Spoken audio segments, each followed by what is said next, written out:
Welcome to the Teacher's Pep Rally. If you missed our last episode with Andrew Conley about supporting a healthy mindset and attitude, please go back and check it out. Our guest today is a 6th grade ELA teacher. I'm so excited. An intern school leader, a resource provider on Teachers Pay Teachers, and an educator on YouTube.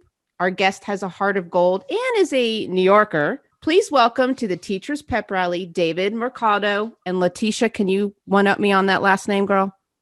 David Mercado. I love the way you say that. Yay! Hi, David. Good evening. Thank you for having me. We are so excited to have you here. And I'm going to kind of toss the softball to Letitia for a minute. Tell us what connected you to David. Why'd you think he'd be so wonderful here in our Teacher Pep Rally? So it's so funny because I vacillated back and forth on whether I should actually message you, David. But so he has this whole, I guess it's a Fund Me campaign where his kiddos get desks and chairs. And David, please hop in and correct me if I'm wrong. But to me, it was, okay, so he does the GoFundMe, but then he puts them together, the desks, and delivers it to the babies, to the students. That's my mom, the mom in me. And he delivered them. And I just thought that was phenomenal. It really touched my heart. And I just felt like, we're living in times where, they're just very challenging, and the educational space is challenging. Our teachers are under a lot of pressure. And it just was so warm. It warms my heart to see David doing something, particularly at a time like this, that was so meaningful. So, well, David, tell us a little bit about this story. How did this happen? David. Oh, thanks you. Well, as a leader, I'm trying to be action oriented, but I really got to put the onus back to the distributive leadership in my school and how we just try to listen to the kids and what their needs are, my students. We know since we had to go remotely, I started with them for October. I was in person, then we went back remote. And I'm big on my classroom environment being like my second teacher. And for them not to have access to that was something I was concerned about. So we started a little event, which was like a contest to call it Home Learning Space Contest. So kind of put it to my students, what do you think you need for your home learning space? Like a checklist. We kind of just listened to them, what their feedback was. Some things I was able to get from other grants, and some other funding. The principals helped me get school lamps for them, like desk lamps. And then I said, 3 of them said they need desks and chairs, or they would like to have those in their home learning space. And my principal says, we don't really have that budget for that, per se. So then I attended a Donors Choose training, and I learned how to use Donors Choose. And they said, keep your budget relatively small. So I said 3 desks and chairs could work within the ballpark price range. So when that got funded, it was just a pleasure for me to be able to deliver them and make those relationships with the families and see me, the teacher that will come up to your house and deliver it. So that was fun to do. Gosh. I mean, I'm sorry, because I'm just all over this. David, please give us a snapshot of what the kiddos' reaction were when they saw you. Well, I'm really fortunate to have an advisory this year, so I really get to know my students on an intimate level. So we see each other every single morning, and we go through the news, the daily news, what's going on in our school news, and so we're pretty familiar with each other. So it was awesome to be able to see them in their element, and then for them to see me there was fun. And then it was just big smiles, Yeah, I can imagine. Together. That's amazing. And the last thing I said was you got this for all the way through high school and college. You can use that. Just be a little entrepreneur, whatever it is. And those are big grins mostly. Wow. That's amazing. Awesome. Smiling beyond the mask. It reminds me a little bit, since we are talking with English teachers here. So Tolkien, right? Don't they sponsor a trip to go sit in Tolkien's office, to sit at the desk where he penned, I think, The Hobbit and Lord of the Rings? I thought I had seen that. His son is doing that, or somebody's putting that together. Was it Tolkien or Lewis? C.S. Lewis. But hearing you just say that, how cool would it be? So you give somebody a desk, And you said it, you kind of painted that picture. I didn't think about is that continuum to becoming an entrepreneur or whatever. But how cool do you think it will be when these kids grow up and they go back and they see that desk and they simply think this is where it all started, thanks to you? That's so cool. I mean, if that's not the epitome of why we exist, Totally. I mean, it's amazing. That's fascinating to me. Yeah, I don't want to stop at desks, and I'm not the only one in my school giving back to the community. It's a community school. We actually have a community school director who got a grant so every child in our school got a holiday gift this year. And then our PTA, the president of the PTA got a deal from, I think it was Home Depot. So every family got a tree that wanted one this holiday season, and also a turkey was available to every family that wanted one. And we also implemented this a school pantry this year, so I was able to bring some students groceries in my advisory too. Oh, wow. So it's nice that like the whole community comes together and rallies during the challenging times. And it would be nice if I could use this platform to advocate for more of these things to come from the community, so we can focus on teaching as well. Right. But because I think those things are important in the community I'm working in, especially. And something that I was thinking about, because when we have guests, I really try to get a sense of who they are. And of course, you can't know a person's entire story based on their social media. But if anybody just goes through your social media, you could just you feel the love, you feel the energy, you feel the humility, the smile. And so, I want to encourage our listeners. I know a lot of our teachers kind of push back on this whole idea of telling their story on social media. But I think this is a great example of why it's such a powerful tool. Because, I'm not in the classroom anymore, but a lot of the books that you're recommending, I'm ready to buy and read for myself. I just feel like it just creates this community of encouragement and empowerment. So for our listeners out there that are still fighting, telling their story on social media, I think it's worth taking a look at again. And what I like about it is that, David, within the first few minutes, you already gave so many ideas of ways that educators can find ways to get donations or to create a fund to help their students in need or even in their own classroom. So you mentioned, I think was it Choose Donors Choose was the one that you had mentioned. I know we didn't mention this before, but would you mind walking us through just a little bit if there's someone out there that maybe is thinking, oh, maybe I should try this. Can you tell us a little bit how easily it was to kind of get it set up, or any tips that you might have? Oh, definitely. Yeah, there was a time when you teach in Title I schools, you might feel a little underfunded and under-resourced and like a little bit helpless in that sense when you're first starting out. But then, this Donors Choose has been really empowering for me to feel like I can get my students what they need. And my friend Anjali Beverly, she put a free webinar like training to show me how to walk me through it. So I'll share what I got from her and pay it forward. But you just want to, when you start a Donors Choose account, it's free to start, and you can, you want to just try to keep your goal like under $400 for your first project. And you have to get press release forms, just release forms to show because you have to show like 6 pictures of photographic evidence. So that's something you have to get from the families who participate that you give the gifts to. But then it's just the wording of your project can be borrowed from another project. So you can go into my Donors Choose or one of my friends' Donors Choose. I can provide the links to them. And you can kind of copy some of the same wording and kind of twist it to make it your own. You can adapt it and make it your own, but you kind of copy the projects, and it took like 30 minutes to write it up to what you're asking for. And you can ask for all kinds of things, from learning materials, and people are really eager to fund them. You start with your own social media, you get like halfway funded from Facebook friends or Instagram friends, and then the Donors Choose themselves will fund it the rest of the way. So once you get it started, and they can I'm sorry. They'll match you sometimes when you're first starting too.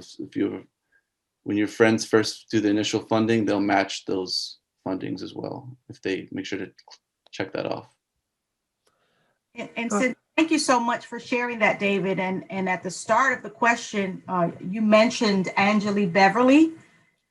If you are not on Instagram, but if you are on Instagram, you have to follow her. She is phenomenal, and so giving. And since, in many ways, we are talking today about community effort, right? David, you want to use this platform to spread the word so that we can get some more funding for our kids and our students. And she's definitely a wonderful resource. And so many projects funded, and you can kind of copy them. I recently, right. like as a starting point, then you can adapt it to make it what your class needs. Absolutely. So that was my question then. So when you two of these, because boy, I'm getting some ideas for some schools here locally that I was just meeting with for providing internships, but they need so much more. When you post something, I guess it all depends on how much you kind of make people aware of it, but how long does it usually take before you start to see the giving begin? Does it happen pretty rapidly, or was it a long tail effect before your first project? Yeah, I was surprised it happened right away. I got like 3 or 4 donations in the first week. Wow, that's pretty quick. And so then when you said also something about starting off at $400, then do you recommend, how do you then increase that number over time? I think you just keep doing, when one project is completed, you already got another one coming out. So you just keep fulfilling them at kind of lower numbers. So you want a few class sets, maybe get one class at a time. Right. And then you just build. I remember a very good friend of mine, school counselor, she wanted her kids she wanted a set of iPads, and she did a donors choose and actually got her class set of 10. She started out with 10, and then you can build. So I think it's definitely a wonderful way to build resources and get the kids what they need. I'm gonna take a chance here and pivot us just a little bit, David, because one of during our brief conversation earlier, I talked about my passion for teacher retention, and I mean, you can't fake that many smiles. I mean, it's very clear to me that you're passionate and a humble leader, and you believe in collaboration just in this short time. What keeps you staying? What keeps that smile on your face? Yeah, I recently had to do a mandatory 6-hour training about trauma. I don't think that was it. It was like I learned about secondary your trauma or student trauma. Well, student trauma is a real issue. And then actually, the more caring of a teacher you are, I learned, the more secondary trauma you take on. Yes. Your students are experiencing a lot. But what balances me is to, I use scheduling, especially during my internship with all the different initiatives, where I try to keep a schedule of what I'm going to work on through the workday. And then I like to actually schedule like exercise time. That gives both mental health and physical health kind of integrated with exercising, just scheduling some personal time as well. That's important to have balance. Yep. So I hope our listeners are paying very close attention that at least 3 of our guests in order have all talked about that, right? About their own self-care and scheduling. And last week, our guest talked about, still running and working out when he could. Mm-hmm. Yes, I like to run very too. Important. That's so very important. But for me, it's also, I love what I do. I get up in the morning and go into work, and I'm just happy to be a teacher. I like every aspect of teaching. It's like I'm just a person who's working in like what they felt like their calling. So that helps too. Sounds like Pete. Cool. No, I don't know about that. But David, how long have you been a teacher? Yeah, that's what I was going to ask. Oh yeah. Well, I started out on. My mother was a teacher. She has her own preschool in Martha's Vineyard, so I've been observing her since I was young. And I got the opportunity to be a substitute teacher on Martha's Vineyard for about 13 years ago. And then I got my first chance to have my own classroom in Brooklyn about 6 years ago. And then I had a lot of passion for, initially I was teaching grades 3 through 5 social studies in Brownsville, Brooklyn, in elementary school. And then halfway through the year, my first year having my own classroom, we switched to a different instructional direction where we're going to be an international baccalaureate school. We're going to pursue that authorization. So I became the 5th grade teacher of all subjects, which worked well with my training because I believe, adults should model competence and passion and excitement for older subjects. So I Imagine embraced the math and social studies and reading and writing. the And then math. the International Baccalaureate was really fun because I got to empower my students and let them take actions. And it culminates with the 5th grade exhibition with this. Our first one was about poverty, and the students displayed their learning in a lot of different creative ways. So I got promoted in the coming years to be the coordinator for that. And we actually got the school authorized to be an international baccalaureate school. Beautiful. And so, and then I realized, okay, I like leadership. I want to go back to school for leadership. And that's when I switched over to the public school this past, so I just had my 1-year anniversary at New Heights Middle School. Excellent. Teaching 6th grade now. Congratulations.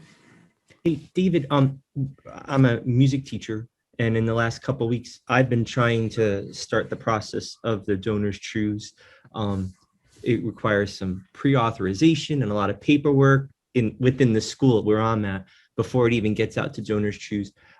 Musical instruments are expensive. It adds up really fast. So that was the wall that I was hitting because don't have a lot of instruments to go around. I'm a K-5 school. They use the instruments. One class will use the same instrument for the whole week. There's no instrument sharing and all. So I'm trying to beef up our inventory of instruments, and I'm trying to get some instruments in the hands of the kids at home. So I hear what you're saying. What I was really intrigued by, you said your first project was 3 chairs, maybe 3 desks. Is that what you said? So like I was looking at the instruments I was trying to get for kids into the classroom, and it added up really fast. And I know they frown upon such a high price tag especially for a first project. What kind of desks and chairs were you looking at? Can you talk to us about the process? Like, do they come assembled, or are you I'm picturing you're taking them out of the box and assembling yourselves and then putting them on your back and walking down Brooklyn That's what I did. Oh my gosh. But yeah, Do you see why I had to have him on? You are the Santa Claus of Brooklyn. Oh. Well, I just listen to my students, but you can do the same thing, because just get 3 instruments, and then Right. once you get it funded, now you have momentum. Now you're sharing it, and now more people are like, "Hey, look at this! He's doing the work." So they want to. People are writing me gift cards now for my next project that I haven't started yet. So That's beautiful. I'm only a few months ahead of you. So how many desks have you done so far? I only did the 3 because I switched to doing books next. Books. Okay. I'm Wonderful. trying to really promote literacy right now. So Wonderful. So you want to talk books then, is what I'm hearing. yeah, I'm surrounded by books. Yeah. So tell me a little bit. So are you starting to get donations for books, or what is this next Yeah, step? just doing culturally relevant books was my latest project that got funded. So I need to just do another one so I can get them for another class. So I'm always trying to get books that my students can relate with. Yeah, because we want every student to be able to see themselves in the things we're teaching, right? And in the things that they're reading. And even if they don't see themselves, maybe they can learn about other people and other differences, other cultures, even by picking up those books. So I noticed some of the things that I think that you teach or that you try to recommend in the classroom, like fry bread, I think was one of them, which is a great one. And I'm mentioning these because I know our colleagues out there like to always hear some ideas. Let's see. We are water. We are water protectors. Can you tell us a little bit about that one? I think everyone would find that one really interesting. Well, those books you're referencing I was doing a little inquiry myself into indigenous culture, because I have a thirst for knowledge as well. And I think when I model curiosity, it's contagious with my scholars. And I believe in advocacy for indigenous people is very important as well, because they've been mistreated throughout our history. And the We Are Water book has to do with the Standing Rock and the advocacy that was going on recently. And I think picture books are a great way to get points across, and to know that we are one of the themes was like, we are still here. Indigenous people are still here, and they didn't go anywhere, and they're still fighting for justice and post And I think that's something that's not taught a lot in our schools, right? It's not part of a lot of the standards. So I think just bringing those conversations forward and those stories forward is wonderful to let the next generation kind of learn more about, I think, cultures and people that are silenced, right?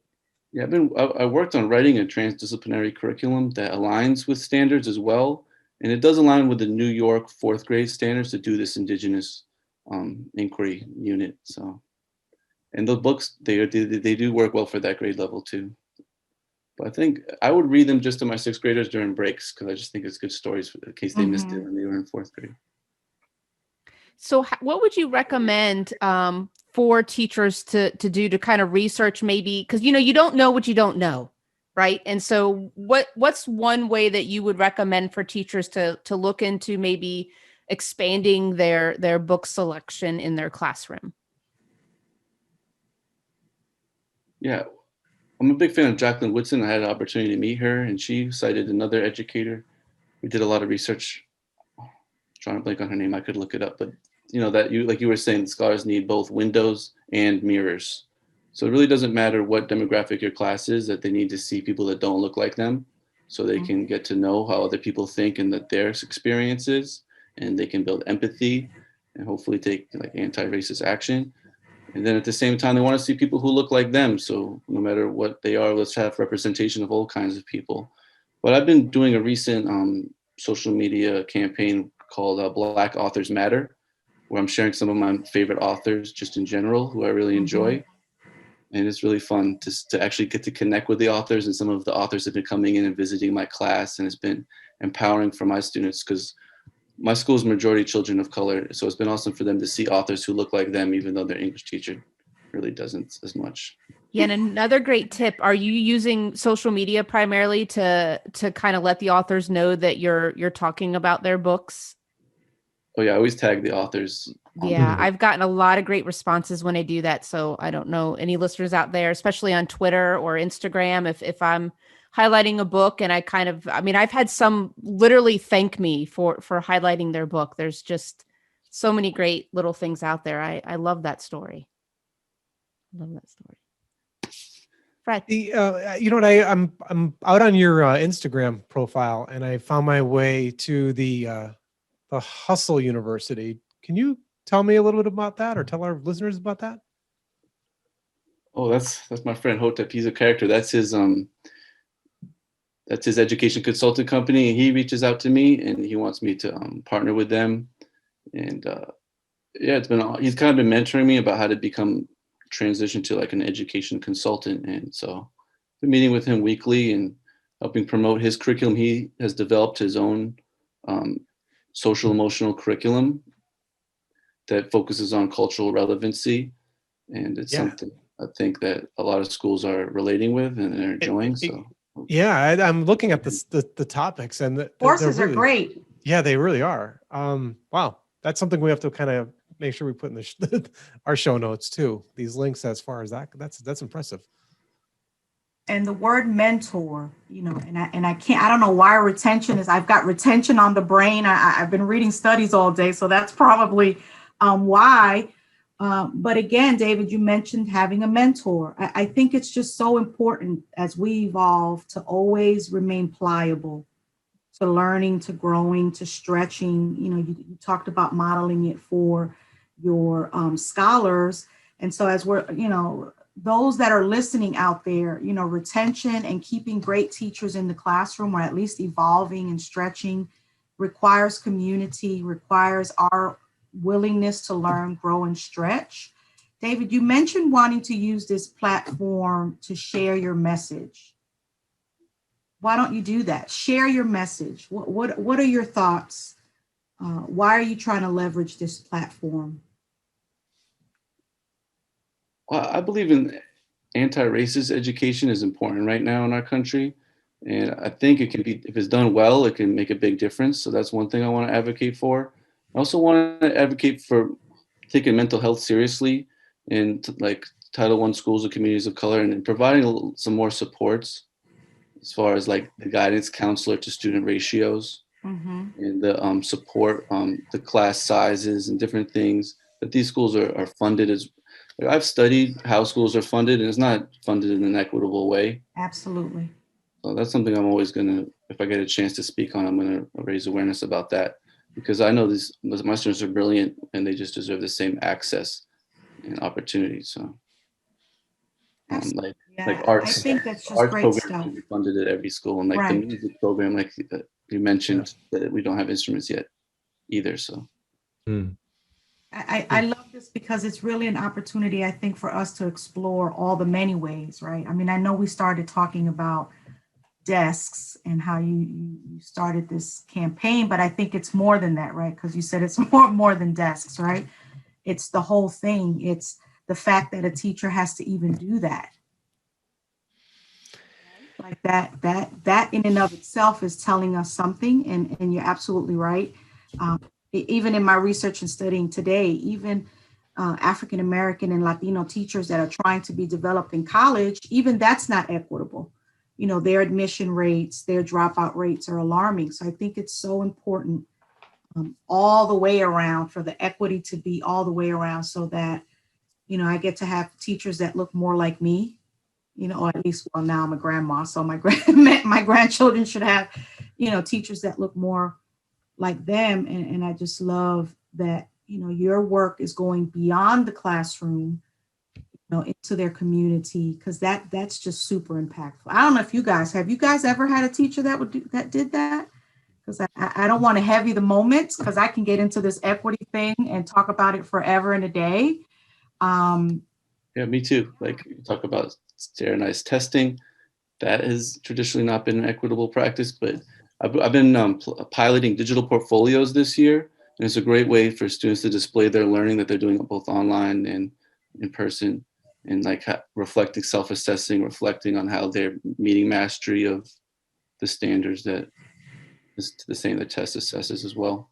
You're doing them a great service by doing that, because in my classroom, that's one of the things that I'm trying very hard to facilitate across our curriculum. So I'm at the college level, and reflection is so important for professionals today. And I find my students aren't prepared for that kind of thought or activity. But the portfolio, if there's anything that's very important. Students have to be able to tell their story. And, you know, a lot of times by the time they get to the college level, and now they're trying to get to the career launch, they're trying to produce a resume, and it often looks like this list of classes, which means nothing to an employer. But once they take their projects and what they've learned and they bring it all together, even especially in a portfolio that can display it, it's of immense value. An employer can immediately have a conversation with them, and they get so much more insight. But it's challenging. Too many students are showing up not having had that experience. So you're doing them a tremendous service by getting them on that path now, even if they don't go to college. You know, having that ability to tell their story when they get to the doorstep of an employer, that's what separates you from the pack. Because everybody wants a job. I mean, everybody wants to have a career. What are you going to do differently? You know, so that's great that you're doing that. We're doing it using Google Sites, so they'll have that website with their story on it. And they get to develop it the whole 3 years of middle school. And that could stay with them actually for as long as there's Google, which I don't think they're going away anytime soon. So that's going to be there, and they can always port it over to something else anyway, as long as they have it in digital content, you know, digital format. It's golden. Yeah, that's awesome. Yes, and I'm putting my tutorial videos on YouTube. If anyone's interested in using Google Sites for portfolios, those are on my YouTube channel. That's great. And, you know, our primary audience is educators. However, I think, you know, I'm sitting here thinking about how you mentioned student pantries, which I'm pretty familiar with, but I don't want to assume that everyone knows what that is. Do you want to tell us a little bit about what that is at your school? And we can go from there. Yeah. Oh, the food pantry? Yeah. It's well, our community school director went around the community to different like grocery stores and asked for donations and partnerships, and collected like canned goods, the things that don't perish right away, and we stockpiled them and labeled them. We also got hygiene products, like different things that will help the families that in need right now, so that families who would like to can come. Right now it's twice a month, and they can come pick up. They can fill up a bag of supplies that and food and hygiene products and other supplies they may need. And it's just a food pantry. My old school was next to my previous school was next to a church that provided a similar thing. And then when we did the poverty inquiry, I had students helped with distributing stuff and running a food drive for that pantry, which was fun to see student-led action as well. That's awesome. A lot That's of powerful. lot of community ideas here, right? And it's not just the adults, but the children as well. I love that. Thanks for sharing. I a lot of my schools right now in my school district that didn't necessarily, that their areas didn't need a pantry. They've this past year, because there's just been so many hardships due to COVID. That's just been a good way for them to help out their community. So thanks for sharing that. Yeah, and I think there's a role that you could easily play, especially with the younger people. What I've witnessed is that a lot of the food kitchens, a lot of these services that have been feeding the homeless or helping the needy, they're mostly staffed by retirees or senior citizens, and they're afraid right now to come together. So a lot of the services, at least in my region, have stopped. And so if you can get young people to take on a role, even if it is helping their families, you're doing a bigger service than you really know. That's really nice. So David, what we usually do at the end of the conversation is we go around and kind of each give a little takeaway, something that like either just sparked a thought or an idea in our head, or a takeaway of that you shared that we want to kind of take away with us. And so the four of us, if it's okay with you, we're going to give our takeaway, but then I always like to give it back to our guests as any kind of final thoughts that you would like to share. So we're going to get started, and I'm going to switch it up today because Fred looks too prepared. I was ready. I was ready to go out the gate. Yeah. So Fred looks too prepared. So I'm going to go to Pete. There's a lot in my head right now. I can tell. That's why I There's went a to you. lot. I want some of that to come out. To be a middle school teacher, a male, as kind and thoughtful as I believe you are to be, from my experience with you tonight, bravo. The kids, the ripple effects are going to be forever and ever and ever for what you're putting out there into your community right now. I would venture to say you have more buy-in from your students right now than maybe some other schools, because of that human connection you're making with them. So thank you for that.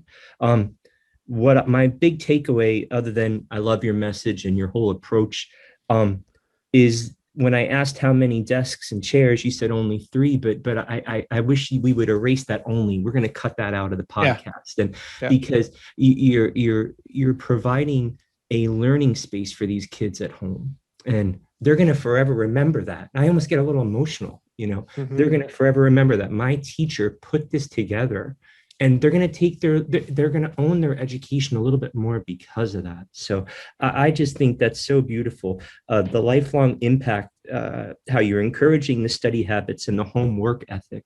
I think that's a beautiful thing. So thank you very much, Mr. David. Those are lucky kids up there in Brooklyn. Nice. Letitia? Ooh, okay. I'm going to behave and not talk for 20 minutes. I think at least one takeaway for me, and it was just very subtle, was about the trauma training that you attended, David. And you said teachers that, and I'll paraphrase, lead with the heart, suffer vicarious trauma.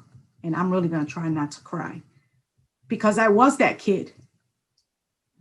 And so now it makes so much sense that as I served as an educator, why I was so exhausted, because I could relate to those kids, and even your delivery of desks. If I'm going to be transparent, transported me back to the Bronx in those days when I did not have a desk or just a workspace. And so I just want to thank you, because as an adult, right, I'm still moved by that. And so to see your work, it's just really inspiring. And I'm not going to actually apologize for crying. But my big takeaway from David tonight is to lead with humility and driven by service. I believe that's the gift and the message that David has given me tonight. Thank you, Letitia. Fred? Well, if I'm not first, I'm following the toughest act. One or the other. It's like it's virtually a no-win situation. So, well said, Letitia. Be you, Fred. Be you, buddy. Yeah, and Pete. Actually, I think I'm going to paraphrase I think what you kind of said, and the Just first say one it was, better. Just do it better. well, you said something right out of the gate, and I was really, I was a big fan of this practice from an earlier podcast that we had, but that was, you asked the students, like, what do you need? What, instead of like assuming, like, which we do as great adults, like we just like, oh, I know what you need, I'm just going to give it to you. You ask them, which goes to Pete's point. You get that buy-in now. You've made a commitment. But it just dawned on me too, from what Letitia was saying, 3 desks, 3,000 desks, doesn't matter. You set an example in front of that young person of what service is. So I've 12 years former Marine, and I spent my entire life. I didn't realize this till the other day again. That's all I've ever done is serve. I served in the active duty. I served my church. I served my school, my students. I'm trying to serve a broader community of these teachers. We can't not stop instilling that in people. We have to keep on doing that. And the only way you could do that, you could talk all day long. You could watch videos on YouTube, but until you actually do it in front of somebody, that's when it makes the impact. And I think what you just did is like, you planted the seed, that'll plant the seed, that'll plant the seed, and it keeps on going. So the forest is never going to be depleted. So that's all I'd like to leave with that. But thank you for that. It's always good to know. It's always good to know that the ranks are being supplied, so it's good stuff. David, I feel like you know that you're in your right space, that you're in the right place at the right time. Mm-hmm. The big takeaway I have is listen to your students. And I don't think for out there, we're not saying you have to go make desks for your kids or do donors choose. But at the very least, just, are you listening to your students? Are you taking time to pause and not always worrying about that standardized hustle or, trying to finish a lesson plan, but are you taking time to listen to your students? Because not only will you learn more about them, I think that you will learn more about yourself. And I really wish the podcast part of this, because we do publish videos of our conversations, but the podcast part, I wish that that you could see, and I think you'll hear it in David's voice. There's something very charismatic, and there's genuine. It's genuine, and there's a look, David, around you. There, an aura or something that's just so peaceful, and I think it's because you're doing good work, and I'm going to assume, because whenever I give the reward back, I'm not looking for it, but the greatest gift I have is just seeing how my community flourishes because I gave something without expecting anything in return. And so I can only assume that's what I'm reading into your look. Yes, I'm gonna David, I'm gonna let you respond to what we all said, and then I've got a quick question for you, but go ahead, sir. Yes, well, Pete mentioned the importance of relationships, and I want to be clear, like, my work is intentional. I intend on making relationships from day one. I do a name game. The first thing I do is I get everybody's name, how to pronounce it correctly, and we go from there. I get to really know my students. And then, Fred mentioned service, and I really feel like I'm getting paid to serve my students. I'm not getting paid to serve the curriculum or standardization of testing. I'm serving the students. So I got to get them where they need to be as far as learning. And then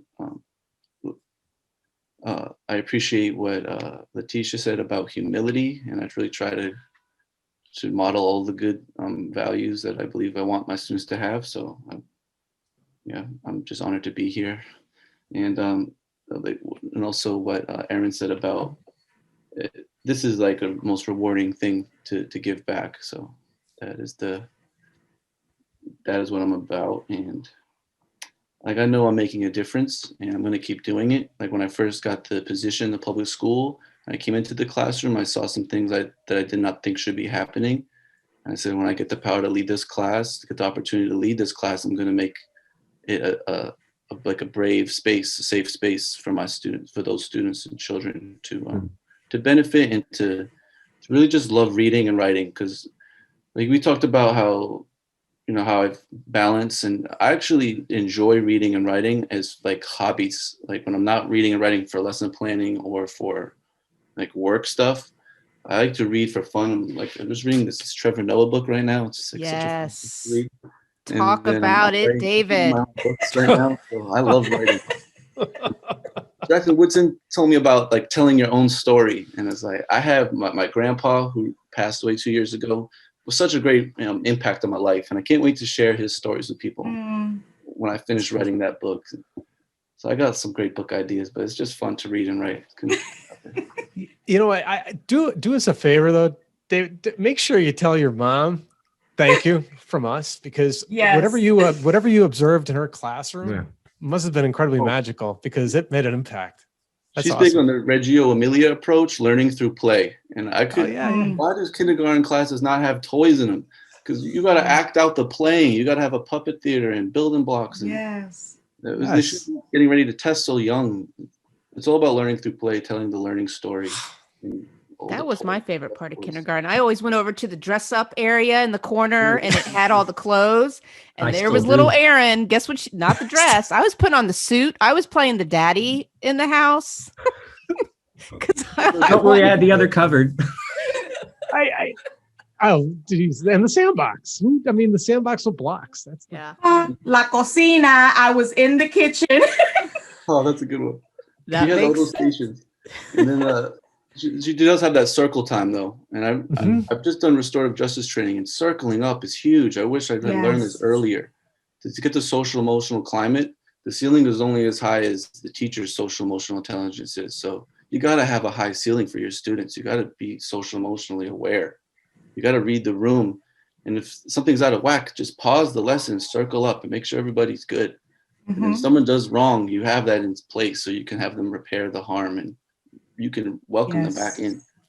Absolutely. Actually, that's the Cuba's educational system is restorative in that way. I think that's a big difference for punitive. Beautiful. More than cigars come from Cuba. Okay. So, David, if our listeners want to reach out and find you, how can they do that? Yeah, they can DM me at Learning with Mr. Mercaldo. I'm working on a website for that whole personal brand of Learning with Mr. Mercaldo. But yeah, the DM is probably the fastest way to reach me. If not, I'll send you my email from there.